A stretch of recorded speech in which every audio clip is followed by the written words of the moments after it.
വിഷ്ണുശാലിനിയുടെ മഹാ എപ്പിസോഡിൻ്റെ പ്രൊമോയാണ് വന്നിരിക്കുന്നത്. ഞായറാഴ്ചയാണ് മഹാ എപ്പിസോഡ്.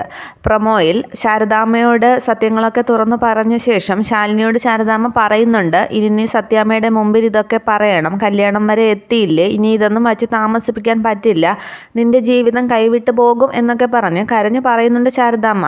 പക്ഷേ ശാലിനി അന്നേരവും പറയുന്നുണ്ട്, ഇതുവരെ കാര്യങ്ങൾ കൊണ്ടെത്തിച്ചിട്ടില്ലേ, ഇനി ദൈവം എൻ്റെ കൂടെ ഉണ്ടാകും, വരുന്നത് വെച്ച് കാണാമെന്നൊക്കെ പറഞ്ഞ് പറയുകയാണ് ശാലിനി ശാരദാമ്മയോട്. തുടർന്ന് ശാരദാമ്മയും ശാരികയും ശ്യാമയും കൂടി ദൈവങ്ങളുടെ മുമ്പിൽ നിന്ന് തൊഴുത് പ്രാർത്ഥിക്കുകയാണ്. ജീവിതം ഇങ്ങനെ ആയിപ്പോയതിനും കുട്ടികളുടെ ജീവിതം ഒരു കരയ്ക്കെത്തിക്കണം എന്നൊക്കെ പറഞ്ഞ് കരഞ്ഞു പറയുന്നുണ്ട് ശാരദാമ്മ. തുടർന്ന് കാണിക്കുന്നത് പിറ്റേ ദിവസം കല്യാണ ദിവസമാണ്. അന്നേരം ഒരുങ്ങി മണ്ഡപത്തിലേക്ക് പോകാൻ റെഡിയായിരിക്കുകയാണ് സുസ്മിത. അന്നേരം ശാലിനി സുസ്മിതയുടെ അടുത്തേക്ക് ചെല്ലുന്നുണ്ട്. തുടർന്നും ശാലിനിയോട് വെല്ലുവിളിക്കുകയാണ് സുസ്മിത. ഇനി ഏതാനും മണിക്കൂറുകൾ കഴിയുമ്പോൾ വിഷ്ണുവേട്ടൻ എൻ്റെ കഴുത്തിൽ താലി കെട്ടും, നീ ഇനി ഇവിടെ ഒന്നുമല്ല, ഞങ്ങളുടെ ജീവിതത്തിൽ നിന്നും നിനക്ക് പോകാൻ സമയമായി എന്നൊക്കെ പറയുന്നുണ്ട് സുസ്മിത.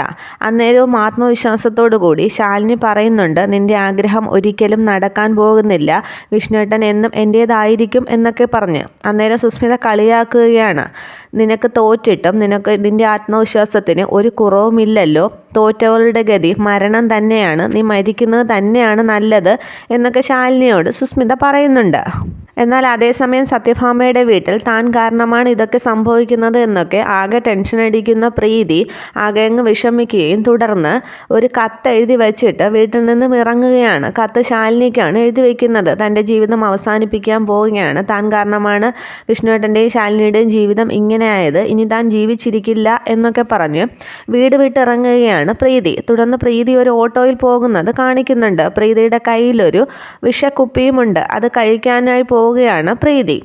തുടർന്ന് പൊന്നി വീട്ടിൽ നിന്നും ഈ ലെറ്റർ കണ്ടെടുക്കുമ്പോൾ അത് ശാലിനിയെ ഏൽപ്പിക്കുന്നുണ്ട്. തുടർന്ന് ശാലിനി അത് വായിക്കുമ്പോൾ പ്രീതി എങ്ങോട്ടാണ് പോയതെന്നറിയാതെ ശാലിനി പ്രീതിയെ തിരക്കി പോകുന്നുണ്ട്. തുടർന്ന് ഒരു ഒഴിഞ്ഞ സ്ഥലത്ത് വെച്ച് പ്രീതിയെ ശാലിനി കണ്ടെത്തുന്നുണ്ട്. അന്നേരം പ്രീതി ആ വിഷക്കുപ്പിയിലിരിക്കുന്ന മരുന്ന് കുടിക്കാനായിട്ട് തുടങ്ങുമ്പോഴാണ് ശാലിനി അവിടേക്ക് എത്തുന്നത്. പെട്ടെന്ന് ശാലിനി തന്നെ അത് തട്ടിക്കളഞ്ഞ ശേഷം പ്രീതിയോട് വീണ്ടും ദേഷ്യപ്പെടുന്നുണ്ട്. നിന്റെ ജീവനും കുഞ്ഞിൻ്റെ ജീവനും രക്ഷിക്കാനല്ലേ ഞാൻ ഇത്രയുമൊക്കെ ചെയ്തത്, ഇത് രണ്ടാമത്തെ തവണയാണ്, മുമ്പൊരിക്കലും ഇങ്ങനെ സംഭവിച്ചില്ലേ, അന്ന് നീ എനിക്ക് വാക്ക് തന്നതല്ലേ, ഇനി ഇങ്ങനെയൊന്നും ചെയ്യില്ല എന്നൊക്കെ പറഞ്ഞ് അന്നേരവും ആകെ കരഞ്ഞ് ശാലിനിയെ കെട്ടിപ്പിടിച്ച് കരയുകയാണ് പ്രീതി. ഇനി പിന്നെ എന്ത് ചെയ്യും, എന്നെക്കൊണ്ട് ഇതേ വഴിയുള്ളൂ എന്നൊക്കെ കരഞ്ഞു പറയുന്നുണ്ട് പ്രീതി. അന്നേരം പ്രീതിയുടെ അവസ്ഥയിൽ സങ്കടപ്പെടുന്ന ശാലിനി പ്രീതിയെ ആശ്വസിപ്പിക്കുകയും, എനിക്ക് ദൈവത്തിൽ വിശ്വാസമുണ്ട്, നീ പേടിക്കുന്നത് പോലെയൊന്നും നടക്കില്ല, എല്ലാ കാര്യങ്ങളും ഭംഗിയായി തന്നെ അവസാനിക്കും, വാ എന്നും പറഞ്ഞ് പ്രീതി ശാലിനിയെയും കൂട്ടി വിവാഹ മണ്ഡപത്തിലേക്ക് പോകുന്നുണ്ട്. തുടർന്ന് വിവാഹ മണ്ഡപത്തിൽ ശാരദാമ്മയും ശാലിനിയും ശാരികയും ശ്യാമയും എല്ലാവരും എത്തിയിട്ടുണ്ട്. തുടർന്ന് സുസ്മിതയെ വിവാഹ മണ്ഡപത്തിലേക്ക് ഇരുത്തുകയാണ് സരളയും ഭാമയും ഒക്കെ ചേർന്ന്. അന്നേരം ആകെ സന്തോഷത്തോടു കൂടി ജയിച്ചു എന്നുള്ള ഭാവത്തിൽ ശാലിനിയെ നോക്കിയിരിക്കുകയാണ് സുസ്മിത. തുടർന്ന് വിഷ്ണു മണ്ഡപത്തിലേക്ക് കയറാൻ തുടങ്ങുമ്പോൾ വിഷ്ണു വീണ്ടും ശാലിനിയോട് വന്ന് ചോദിക്കുന്നുണ്ട്, താൻ ഇനിയെങ്കിലും സത്യങ്ങൾ തുറന്നു പറയുമോ എന്നൊക്കെ പറഞ്ഞ്. അന്നേരവും ശാരദാമ്മ പറയുന്നുണ്ട് ശാലിനിയോട്, മോളെ നീ ഇനിയെങ്കിലും സത്യം തുറന്നു പറയും, കുറച്ചു കഴിഞ്ഞാൽ അവൻ അവളുടെ കഴുത്തിൽ താലി കെട്ടും, നിന്റെ ജീവിതം കൈവിട്ട് പോകുമെന്നൊക്കെ. പക്ഷെ അന്നേരവും ശാലിനി ഒന്നും പറയുന്നില്ല. വിഷ്ണുവിന് മുഖം കൊടുക്കാതെ തന്നെ കുനിഞ്ഞു നിൽക്കുന്നുണ്ട്.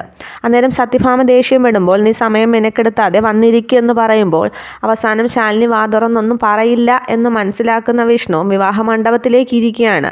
അന്നേരം ആകെ ടെൻഷൻ അടിച്ച് നിൽക്കുകയാണ് തൊട്ടടുത്ത് തന്നെ പ്രീതി. രാഘവൻ നായരും ഒന്നും ചെയ്യാൻ പറ്റാത്ത അവസ്ഥയിൽ ഇരിക്കുകയാണ്. അന്നേരം പൂജാരി വിഷ്ണുവിൻ്റെ കയ്യിലേക്ക് താലി കൊടുക്കുമ്പോൾ അത് സുസ്മിതയുടെ കഴുത്തിലേക്ക് കെട്ടാനായി പോകുന്ന സമയത്താണ് പ്രീതി തലകറങ്ങി വീഴുന്നത്.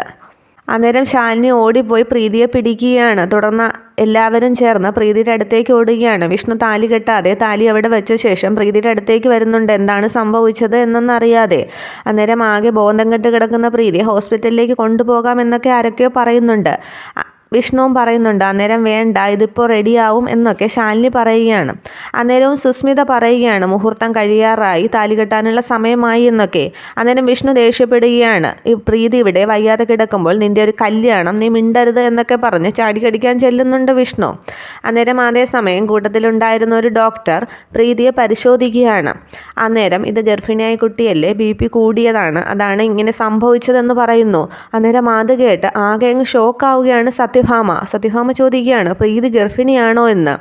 അന്നേരം അതെ ഗർഭിണിയാണ്, അതാണ് ഇങ്ങനെ സംഭവിച്ചതെന്ന് ഡോക്ടർ തറപ്പിച്ചു പറയുകയാണ്.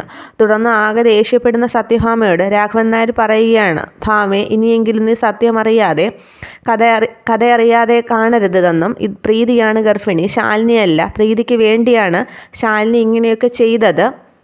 അർജുൻ്റെ കുഞ്ഞാണ് പ്രീതിയുടെ വയറ്റിലുള്ളത്. അതറിഞ്ഞാൽ നീ കുഞ്ഞിനെ നശിപ്പിക്കുമോ എന്ന് പേടിച്ചാണ് ശാലിനി ഇതൊക്കെ ചെയ്തതും. അതിനാണ് ശാലിനി 2 മാസത്തെ സമയം ചോദിച്ചത് എന്നൊക്കെ ഉള്ള സംഭവങ്ങളെല്ലാം രാഘവൻ നായർ തന്നെ തുറന്നു പറയുകയാണ് ഭാമയോട്.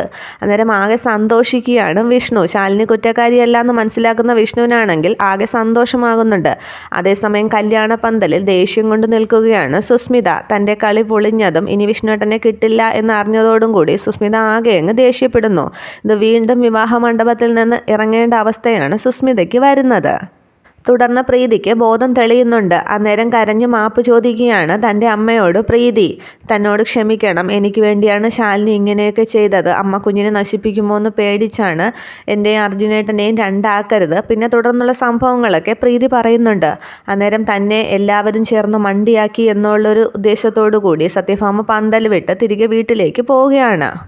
അന്നേരം അവിടെ ആശ്വാസത്തോടെ നിൽക്കുകയാണ് ശാരദാമ്മയും വിഷ്ണുവും. വിഷ്ണുവിനാണെങ്കിലോ ആകെ അങ്ങ് സന്തോഷമാണ്. ശാലിനിയോട് എന്ത് പറയണം, എന്ത് ചെയ്യണം എന്നുള്ള ഒരു അവസ്ഥയിലങ്ങ് വിഷ്ണു അങ്ങ് ശാലിനിയെ തന്നെ നോക്കി നിൽക്കുകയും ശാലിനിയുടെ അടുത്തേക്ക് ചെല്ലുകയും ഒക്കെ ചെയ്യുന്നുണ്ട് വിഷ്ണു.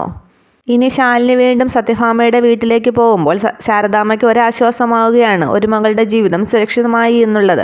പക്ഷേ അന്നേരവും ശാരിക വീട്ടിൽ തന്നെ നിൽക്കുകയാണ് ആ 30 പവൻ്റെ സ്വർണത്തിൻ്റെ പ്രശ്നത്തിൽ. പക്ഷേ ഇനി സുസ്മിത വീണ്ടും സത്യഭാമയുടെ വീട്ടിൽ തന്നെ നിൽക്കും. വീണ്ടും അടവുകളൊക്കെ പറഞ്ഞ് ഭാമയുടെ കണ്ണിൽ പൊടിയിട്ട് വീണ്ടും സുസ്മിത അകത്തേക്ക് തന്നെ കയറുകയും ചെയ്യും.